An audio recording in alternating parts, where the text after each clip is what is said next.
राज्यसभा का रण, मतदान कल।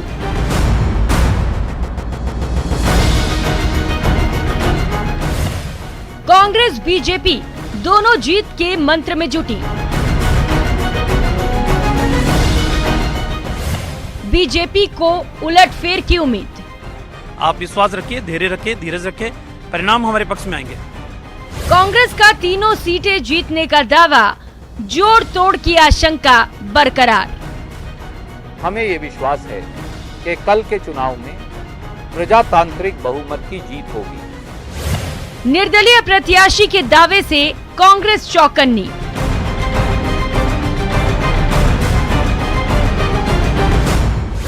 बीटीपी अन्य और निर्दलीय पलट सकते हैं बाजी। राज्यसभा के रण में अब फैसले की घड़ी नजदीक। राज्यसभा का रण, फाइनल जंग कल। नमस्कार, प्राइम डिबेट में आप सबका बहुत स्वागत है। मैं हूं आपके साथ प्रियंका राय। राज्यसभा की 4 सीटों पर मतदान कल है। कांग्रेस बीजेपी दोनों जीत के लिए रणनीति में जुटी हैं। दोनों दलों ने बाड़ेबंदी में रणनीति बनाई है। कल राज्यसभा पहुंचने वाले चारों दावेदारों की तस्वीर साफ हो जाएगी। कांग्रेस खेमा जीत को लेकर आश्वस्त है, लेकिन हॉर्स ट्रेडिंग का डर सताने लगा है। बीजेपी अध्यक्ष वेलाराम ने अपने दोनों विधायकों को मतदान से दूर रहने का व्हिप जारी किया है। वहीं अन्य दल और निर्दलीय भी बाजी पलट सकते हैं, क्योंकि बीजेपी बार बार जीत का दावा कर रही है। इसी पर बहस करेंगे। आखिर बीजेपी क्यों उलटफेर की बात कह रही है? कांग्रेस क्यों आत्मविश्वास में नजर आ रही है? क्या ये नतीजे प्रदेश की सियासत पर असर डालेंगे? और उससे पहले प्राइम डिबेट के प्राइम सवाल आपको बता देते हैं। प्राइम डिबेट का सवाल नंबर 1, राज्यसभा के रण में कौन सा दल मजबूत है? तो ये अहम सवाल, कल राज्यसभा के चुनाव होने हैं, उससे पहले सवाल नंबर 1, रण में कौन सा दल मजबूत है? सवाल नंबर 2, बीजेपी और निर्दलीय का दावा, क्रॉस वोटिंग को बुलावा। और सवाल नंबर 3 है, राज्यसभा के नतीजे तय करेंगे प्रदेश के सियासत का रुख।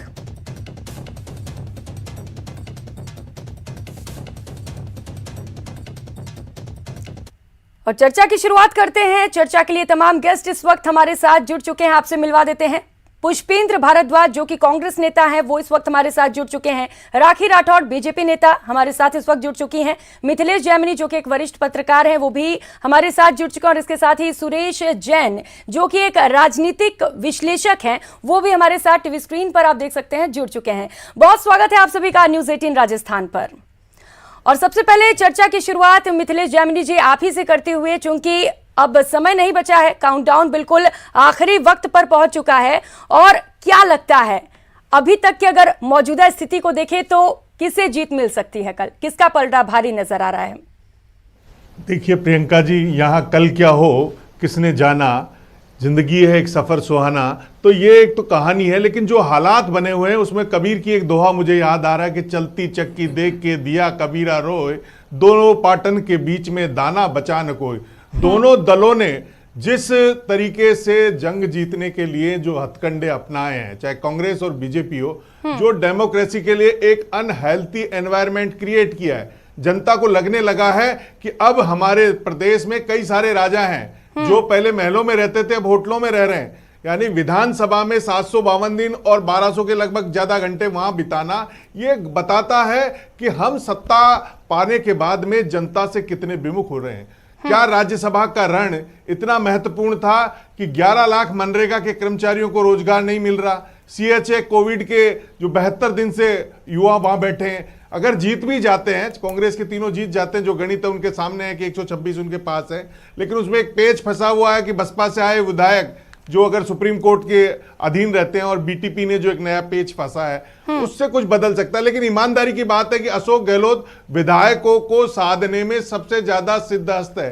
वो राजनीतिक तंत्र विद्या के सबसे बड़े जादूगर हैं, और उन्होंने विधायकों के दम पर ही 3 बार सीएम बने, और विधायकों से उनको पता है कैसे विधायक को मनाना है। जो आज नजारा एयरपोर्ट पे देखने को मिला कि जो विधायक जाने से पहले उनकी जुबा पे क्या था और आने के बाद क्या है। ओम प्रकाश हुड्डा का तो जो सरपंच हटाने का फार्मूला है वो जीत का फार्मूला के एक सरपंच को हटवा दिया। तो यानी वहां रहकर कई काम कराए विधायकों ने, लेकिन कुल मिलाकर अशोक गहलोत ने एक आला कमान को ये दिखाने की भी कोशिश की। सचिन पायलट हालांकि कह रहे हैं, उनके खेमे के लोग कह रहे हैं कि 3.5 साल से जो आदमी हमारे साथ हैं वो कांग्रेस के ही साथ था। और सचिन पायलट कल करौली में किसान रैली करने जा रहे हैं। इससे पहले वो गंगानगर में अपना शक्ति प्रदर्शन कर चुके, होटल में रहने के बजाय दिल्ली गए। तो ये जो चुनाव है, इसके बाद का जो राजनीतिक नजारा राजस्थान की पृष्ठभूमि में दिखाई देगा वो कांग्रेस के लिए एक अहम होगा। इसी के चलते अशोक गहलोत इतने बड़ी स्ट्रेटेजी बनाई है उन्होंने। और पहले के 9 दिन पहले के राज्यसभा चुनाव में एमएलए को होटलों में मौज मस्ती का, और 9 दिन अब। लेकिन सबसे दुर्भाग्य की बात है कि हमारे लोकतंत्र में जनता का विश्वास कम हो रहा है। वो सोच रहे हैं कि हमने राजाओं को फिर जिता दिया। आज वो वेंकट चलैया वाली कमेटी जो अटल बिहारी वाजपेयी ने बनाई थी कि आप जरूरत आन पड़ गई है, इतने सारे राजा महाराजा इनका खर्चे उठाते उठाते जनता निर्जीव हो जाएगी। बिल्कुल मिथिलेश जी बिल्कुल जिस तरीके से आपने सवाल उठाए हैं कि क्या राज्यसभा का चुनाव इतना जरूरी था जीतना कि एड़ी चोटी का जोर लगा दिया गया दोनों पार्टियों की ओर से, लेकिन अभी भी कई सारे दांवपेच फंसे हुए हैं। सुरेश जैन जी, आपसे थोड़ा समझना चाहूंगी क्योंकि आप राजनीतिक विश्लेषक हैं। अगर बीजेपी और निर्दलीय अपना रुख बदलते हैं तो क्या लगता है किसे फायदा होगा और किसे नुकसान होगा? जरा इसका विश्लेषण करिएगा। यदि निर्दलीय अपना रुख बदलते हैं तो निश्चित रूप से जो निर्दलीय उम्मीदवार हैं सुभाष चंद्रा जी, उनको फायदा होगा। और जिस तरीके से वो सारा प्रयास कर रहे हैं और जितने विश्वास से वो अपनी बात कर रहे हैं, उससे लगता है कि बाड़ाबंदी से पहले ही शायद उन्होंने अपने जरूरत के जितने सदस्य हैं उनको सेट कर लिया है। अब वो गहलोत साहब बाड़ाबंदी में ले जाने के बाद में उसमें कितना परिवर्तन करा पाए हैं ये आने वाला वक्त बताएगा। और राज्यसभा चुनाव में बहुत सारी पेचीदगियाँ रहती है, वोट रिजेक्ट कराना, एब्सेंट होना और चला करके लापरवाही करना। वोट दिखाने के बाद भी कुछ बिगड़ेगा नहीं सदस्यों का, क्योंकि यहाँ सबसे बड़ी जरूरत अब ये आ गई है कि 2023 में चुनाव हैं और निर्दलीयों को अच्छी तरह मालूम है कि कांग्रेस का 5 साल समर्थन करने के बावजूद भी कांग्रेस की तरफ से इस बात की गारंटी नहीं है कि 2023 में सबको टिकट मिल जाएगा। अकेला ये पॉइंट ही उनमें से कई लोगों को अपना रुख बदलने पे मजबूर कर सकता है, ऐसी मेरी मान्यता है। जी बिल्कुल, रुख बदलने पर मजबूर कर सकता है और अगर ये रुख बदलते हैं तो कई सारे उतार चढ़ाव भी देखने को मिलेंगे। पुष्पेंद्र भारद्वाज जी, कांग्रेस आत्मविश्वास से लबरेज है कि जीत तो हमारी होनी है, क्या वजह इसके पीछे? क्यों लगता है आपको कि आप ही की जीत होगी? देखिए, जिस तरह से अभी हमारे पत्रकार महोदय कह रहे थे कि 126 विधायकों का सहयोग माननीय अशोक गहलोत जी को, कांग्रेस पार्टी को है और पहले से ये सरकार अच्छे से चल रही है। हॉर्स ट्रेडिंग की संभावनाओं को देखते हुए बाड़ेबंदी में जाना पड़ा और बार बार राजस्थान में बाड़ेबंदी की तरफ क्यों जा रहे हैं, इसके पीछे क्या कारण है? इसके पीछे कारण है जो साजिशें भाजपा के दिल्ली में बैठी हुई केंद्र सरकार रचती है। माननीय मोदी जी और उनके जो नुमाइंदे हैं अमित शाह जी और जो लोग यहाँ जरूरत ही नहीं थे चौथे कैंडिडेट को उतारने की। और जिस तरह से आप देख रहे हैं कि चंद्रा जी का भी इतिहास आपने देखा होगा, हम सब जानते हैं कि हरियाणा में उन्होंने हॉर्स ट्रेडिंग में कभी सफलता पाई थी और वो यहाँ इतिहास दोहराना चाहते हैं, लेकिन ये भूल गए कि ये वीरों की धरती है, महाराणा प्रताप की भूमि है, जहाँ माननीय अशोक गहलोत जी आज यहाँ राज कर रहे हैं, जिनके सामने बीजेपी को नाको चले चबाने पड़े थे और मुंह की खानी पड़ी थी। पहले भी इन्होंने ये हथकंडा अपनाने का प्रयास किया था और बीजेपी को मुंह की खानी पड़ी थी। यहाँ पे स्पष्ट मैंडेट कांग्रेस के साथ था, जब पता था कि कांग्रेस के तीनों जो एमपी कैंडिडेट जीत के जाएंगे, चौथे को उतार करके यहाँ जनता को भ्रमित करने का प्रयास किया जा रहा है। लेकिन जनता के साथ लेकिन कांग्रेस को भरोसा नहीं है कि अपने विधायकों पे बीजेपी अपने बाड़ेबंदी तो कर दी गई, लेकिन क्या अभी भी भरोसा नहीं है? हॉर्स ट्रेडिंग का खतरा अभी भी बना हुआ है।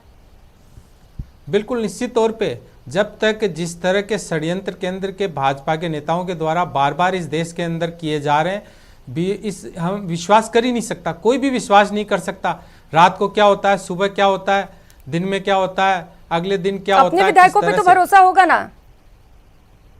बिल्कुल, हम अपने विधायकों पे भरोसा है, जब भी तो विधायकों ने कहा कि हमें यहाँ चैन से नहीं जीने देंगे। ये भाजपा के नेता पैसे का लोभ ले लेके आ जाते हैं। जो लोग 35 ठीक है, राखी जी जवाब दीजिए। कह रहे हैं पैसे का लोभ लेके पहुंचते हैं आप लोग विधायकों के पास कांग्रेस के, और कह रहे हैं कि केंद्र सरकार भी इसमें शामिल है।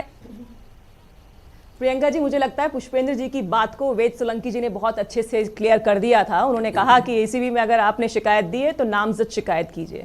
ये बताइए कि किसके नाम से शिकायत गई थी, उन तक तो अभी तक किसी ने अप्रोच नहीं किया। तो ये सिर्फ और सिर्फ जो पहले बात कह रहे थे पुष्पेंद्र जी कि इनका विश्वास का प्रॉब्लम है, और किसी भी संगठन के अंदर अगर अपने ही लोगों पर विश्वास नहीं होगा तो वो संगठन कैसे अच्छा काम करेगा। अभी मिथिलेश जी कह रहे थे कि मुख्यमंत्री जी विधायकों को साधने में बहुत अच्छे हैं, लेकिन विधायकों को साधने के बाद तो जनता के प्रति उनकी जवाबदेही है उसमें बहुत ही खराब है। हमने देखा कि इनके 2 कार्यकाल के बाद में किस तरह से कांग्रेस की 56 पे और 21 पे जाकर के सीटें बैठी हैं। तो मुख्यमंत्री जी ग्राउंड पे काम करते नहीं है। 7 दिन पहले जो विधायक इनके लिए बहुत ज्यादा असंतोष था वो आज उनके साथ घूम रहे हैं। तो जनता देख रही है कि किस तरह से उनके साथ धोखा हुआ है। और जो कैंडिडेट आज प्रेस कॉन्फ्रेंस के अंदर सीता मैया के बारे में जिस तरह का कमेंट कर रहे थे, मुझे लगता है कि कांग्रेस के अंदर बड़ा नेता बनने के लिए इस तरह के कमेंट करना जरूरी है। मैं इंतजार कर रही हूं कि मुख्यमंत्री जी की तरफ से कोई ट्वीट आएगा जिसमें वो कहेंगे कि गलत टिप्पणियां करना ठीक नहीं है। इस तरह के काम को अगर आप करते हैं, कांग्रेस की तरफ से किया जाता है, मुझे लगता है हर एक विधायक जो उनको वोट देगा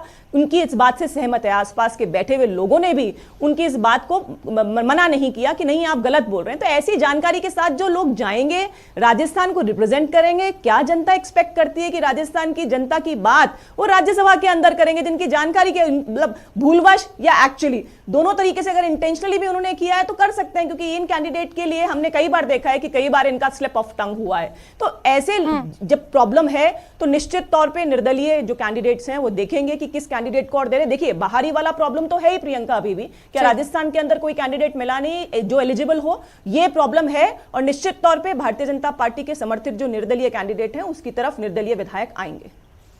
लेकिन बीजेपी को क्यों लग रहा है कि जीत होगी? क्योंकि विधायक तो आपके पास कम है। आखिर ये कॉन्फिडेंस आ कहां से रहा है?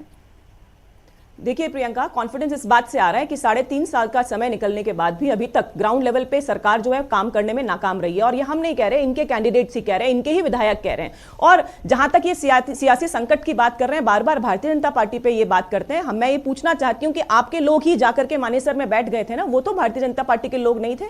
तो ये संगठन एक ऐसा डूबता जहाज है जहां पर आपस में विश्वास ही नहीं है। और वो जानते हैं इस बात को कि हमारे मुख्यमंत्री काम नहीं करेंगे, वो सिर्फ दबाव की, FIR की, प्रलोभन की राजनीति करना जानते हैं। और इसलिए जवाब दीजिए। वो कह रहे हैं 1.5 साल बाद जनता के बीच में जाना है हमको। ठीक है, ठीक है। राखी जी कह रहे हैं विकास नहीं हुआ है और आपके विधायक आपसे खफा चल रहे हैं। अगर विकास, राजस्थान का विकास देखना था तो इनको 8 यहाँ पे उपचुनाव हुए, 8 के अंदर इनको करारी मुंह की खानी पड़ी है। तीसरे स्थान पे रहे, जमानत जब्त हुई है। सारे जो पंचायतों के चुनाव हो, नगर जिला परिषदों के हो, सब जगह पहली बार ऐसा हुआ, सब जगह इनको ज्यादातर इनको मुंह की खानी पड़ी है। फिर ये किस मुंह से कह रहे हैं कि जनता का विश्वास खो रहे हैं? और जो पहले जो सियासी संकट आया उसके बाद उपचुनाव हुए जिसमें सभी के अंदर करीब करीब एक जगह छोड़ के बाकी सब जगह कांग्रेस जीती है। इसलिए इनका तो कहना ये कतई एक हास्यास्पद है कि है ना जनता का विश्वास। आज कोरोना के अंदर पूरे हिंदुस्तान के अंदर कोरोना के अंदर जब जनता मर रही थी, त्राही कर रही थी, तब यहाँ माननीय अशोक गहलोत जी ने संवेदनशील रवैया अपनाया और राजस्थान को बेस्ट मॉडल दिया। रहते हुए भी 33 सीटों में से 21 सीटें भारतीय जनता पार्टी के पास थी। तो पूरा फेस दिखाइए ना सर। आप देखिए, वोट बैंक का जो कांग्रेस का इजाफा हुआ है हर जगह पे, जहां पहले शहरों के अंदर कांग्रेस नहीं आती थी सभी जगह बनी है। तो इसलिए और आप तो MLA के उपचुनाव देखिए, आप जब कोई किसी सरकार के खिलाफ माहौल बनता है, उपचुनाव में सरकार के खिलाफ वोट बैंक जाता है। पिछली बार जब बीजेपी की सरकार थी, कांग्रेस ने उपचुनाव जीते क्योंकि बीजेपी के खिलाफ माहौल था और कांग्रेस की सरकार आई। अभी कांग्रेस के खिलाफ अगर माहौल होता तो उपचुनाव क्यों जीतती कांग्रेस? 8 में से 7 उपचुनाव जीते हैं यहाँ पे। और जिला परिषद में बीजेपी को जमानत जब्त करवानी पड़ी है कई जगह पर। तो कीजिए सर, जिला परिषद की तो बात जो कीजिए।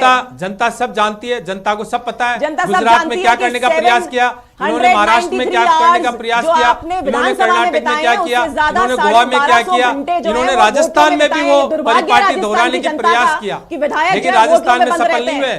प्रियंका, इनसे पूछो, आज जनता पर परेशान है, जोधपुर की सड़कों पे बैठी है, क्या फोन करके कोई विधायक आएगा उनकी हेल्प करने? जनता कौन सी सरकार में नहीं बैठती? जनता को आत्मदाह कर दिया। माननीय अशोक गहलोत जी भी कहते हैं कि जनता को अगर परेशानी है तो आप एजिटेशन करिए, आप प्रोटेस्ट करिए, आप सत्ता लेकिन पुष्पेंद्र जी, पानी की समस्या तो है प्रदेश में, हम भी लगातार खबरें तो दिखाई न रहे हैं। अगर कोई पानी और सरकार के बिजली की खिलाफ भी समस्या आपको तो है परेशानी है प्रदेश में। तो आप आवाज उठाइए, तो जनता आवाज उठाती है और उनकी आवाज सुनी जाती है। चार्टर प्लेन में होटल में इनके सरकार के टाइम पे कितने लोगों का मरण मरण हुआ था, कितने आंदोलन हुए थे, हिंसक आंदोलन हुए थे, लोगों को जान गंवानी पड़ी थी। गुजर आंदोलन को भूल गई अगर माननीय हमारी राखी राठौड़ जी, तो मैं बताना चाहता हूँ यहाँ जनता को जनता नहीं समझा गया, इंसान की जान की कोई कदर नहीं थी भाजपा के राज के अंदर। ठीक है, फिर से आपके पास आऊंगी, फिर से आऊंगी मैं। मिथिलेश जामनी जी, एक अहम सवाल है कि अगर तीसरी सीट पर कांग्रेस का कब्जा होता है तो क्या गहलोत सरकार और भी ज्यादा मजबूत हो जाएगी और सतीश पूनिया और भी ज्यादा कमजोर हो जाएंगे इसके बाद?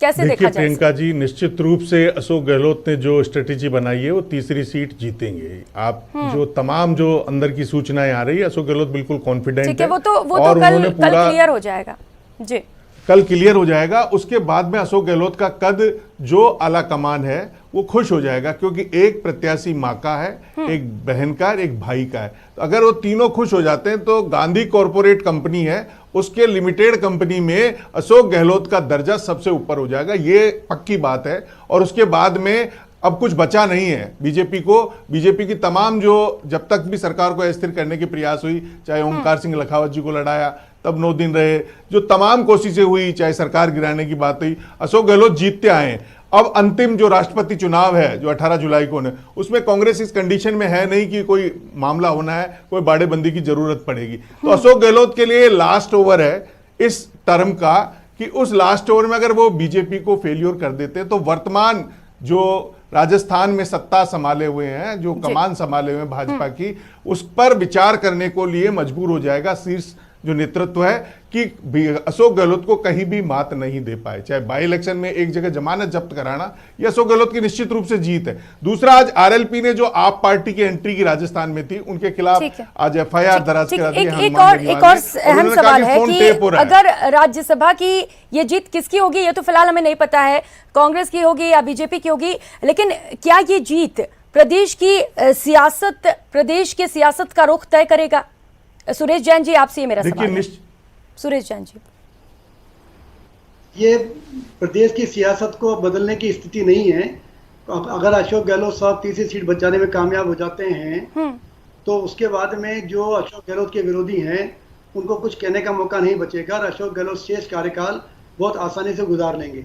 लेकिन एक बात फिर सोचने की है, वो सभी माननीय सदस्यों को भी मालूम है कि अभी जो 126 सदस्य हैं, इनमें से दोबारा चुन के सिर्फ 50 ही सदस्य आएंगे, क्योंकि विधानसभा का इतिहास ये है कि 52 के बाद जितने भी चुनाव हुए हैं उनमें 39% एमएलए ही दोबारा जीत करके आते हैं। अगर उस परसेंटेज पे बात करें तो 126 में से 50 ही जीत करके आएंगे।